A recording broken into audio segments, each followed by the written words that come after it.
मेरे living memory में आज तक ऐसा कुछ नहीं हुआ जो इतना अटेंशन लिया हो पब्लिक का ग्लोबली।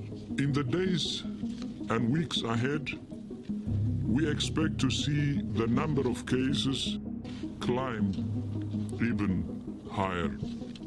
बहुत बड़े बड़े सेलिब्रिटीज़ मरे हैं, बहुत तरह की ट्रेजिडीज़ आई है, बहुत जगह जगह वार होता रहा है, लेकिन जिस तरह से कोविड-19 commonly known as corona virus ये जिस तरह से कलेक्टिव कॉन्शियस में छाया है, ऐसा मैंने पहले कभी किसी चीज़ को नहीं देखा। We have therefore made the assessment that COVID-19 can be characterized as a pandemic. हर जगह हर कोई इसी चीज़ पे चर्चा कर रहा है क्योंकि इट कंसर्न्स एवरीबडी, और ये इसलिए क्योंकि इट थ्रेटन्स एवरीबडी। अदरवाइज लोग हर साल और भी तरीके से मरते हैं, डायरिया से, ओबेसिटी से, एक्सीडेंट से, और काफ़ी ज़्यादा नंबर में मरते हैं। पिछले एक महीने से जो चल रहा है दुनिया भर में, अफरा तफरी, डर, पैनिक, जिस तरह से पूरी दुनिया जैसे ठहर सी गई है, ऐसा लग रहा है जैसे कोई मूवी चल रही हो, क्योंकि हमने इन चीज़ों को होते हुए देखा है मूवीज़ में।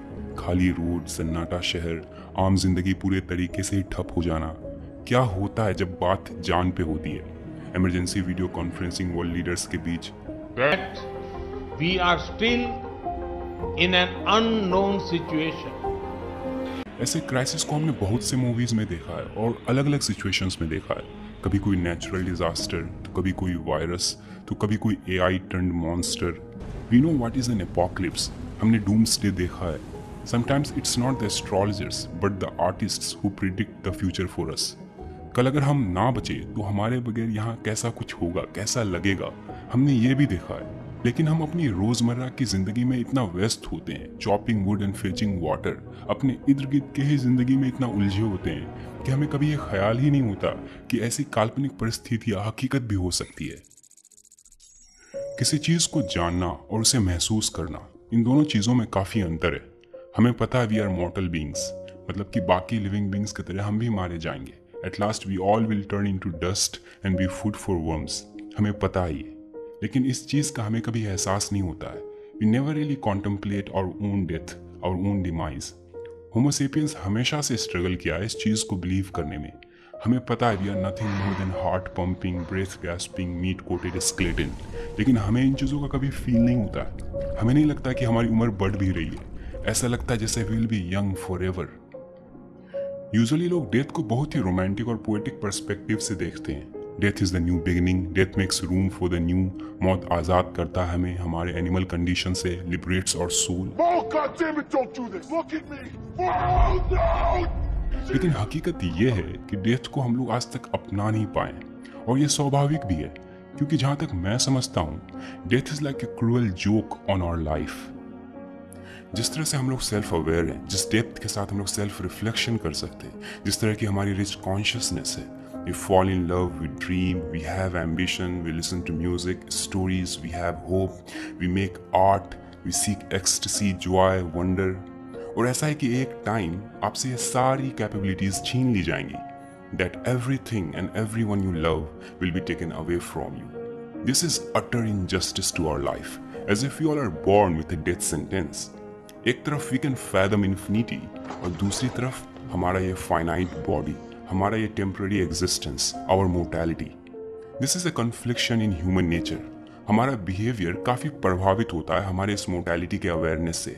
एक तरफ हम हमेशा ही जीना चाहते हैं और दूसरी तरफ हमें मरना ही है। तो क्या करेंगे? What do we do? हम कैसे इस कन्फ्लिक्शन से बाहर निकले? How do we make peace with it? Well, इस चीज का समाधान हम अपने कल्चर के थ्रू करते हैं। वी मेक मिथ, ताकि मरने के बाद हम इस लोक से दूसरे लोक जा सके, may be in the kingdom of God and live forever if we are a moral person. हम पोएम्स लिखते हैं, पेंटिंग्स करते हैं, we try to do something for greater good, ताकि हम अपना नाम कमा सके, हमें लोग याद रखें, हम अपने काम के थ्रू जिंदा रहें। और कभी कभी हम प्यार कर बैठते हैं, हम खुद को सरेंडर कर देते हैं अपने लवर्स के बाहों में, और ये उम्मीद करते हैं कि शायद वो मुझे इस मोर्टैलिटी से बाहर निकालेगी। Because when you are in love and with your lover, आप दूसरे ही स्टेट में होते हो। Mortality is the least of your worry. And I know that love is just a shout into the void, and that oblivion is inevitable, and that we're all doomed, and that one day all of our labors will be returned to dust. And I am in love with you.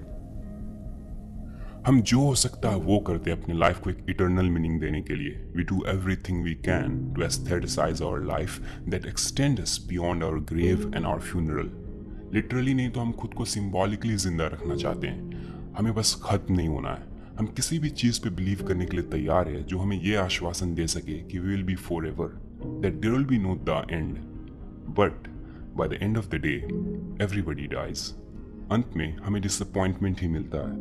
Bye our lovers, by our dreams, by our gods. In its true sense कोई भी हमें इस mortality से नहीं बचाता. It's Peter.